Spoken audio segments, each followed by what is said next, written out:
All right, guys, so we're back on the front end of this thing. We've got off-road designs front spring hanger for the oh shit, up to 70, maybe 70 something, to convert from a C10 to a K10. And when I got this frame, there's no front cross members, and you know, it's kind of splayed out. So we installed a TinWorks Fab one. There we go. And it bolted right in, and it drew it in a little more. So then I ordered this one from, it's a great question. I don't know who it ordered it from. I'll put it in the title. But anyway, as you can see, we're in over there.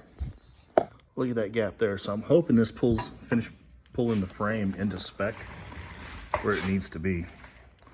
I've already taken the bolts out. We still have the back 2 bolts in and the bottom bolt for the conversion unit. So let me get some bolts in this and we'll see what it does. I'll put a measurement. Let's see. Here's that tape measure.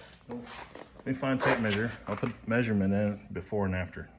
All right, before we get going, we're at 28.5 from frame rail to frame rail. I think it's supposed to be 28 inches, so this may bring it into spec. So let's let me get some bolts in it and see what it's gonna do. All right, so I started getting it. I got 2 in here, 2 in here. I've got my come along across here, and we're getting there. So let me, I think what I'm gonna do is try to get these other 2 bolts in, just lined in, no nuts on them yet, and then tighten it up, and hopefully it'll fall right into place. All right, guys, we're finished on the install. I still gotta torque it, all that jazz, but it's basically a drop-in part if you're doing this. This isn't exactly what it was advertised for.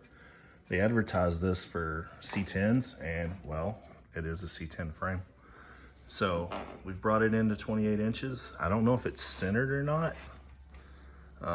We'll have to put a line down the whole chassis to figure that out. I was gonna have it dropped off and straightened out anyway, because I know this corner, there was some kind of weirdness when I picked up the truck. There's a crinkle under here that may not be there anymore. It's still barely there. But my idea was get another cross member in here, and that helped a little bit, and then this one would finish it up, and it got us there. And you know, it'll help. I think most of the time this right here is covered with the I know on my blue truck I'm having a problem with the radiator core support moving around, so hopefully this helps on this one. We'll see. But that's it's a pretty good piece of kit, and it came from PBFab. There's the bolts. I didn't use the bolts because I used the bolts out of the off-road designs setup.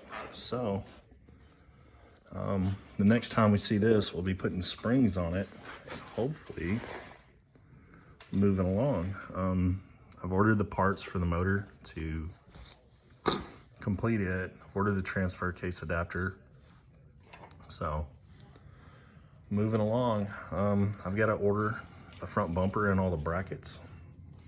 Kind of see how we're going to do that, because you know, this is in the way of the bracket now.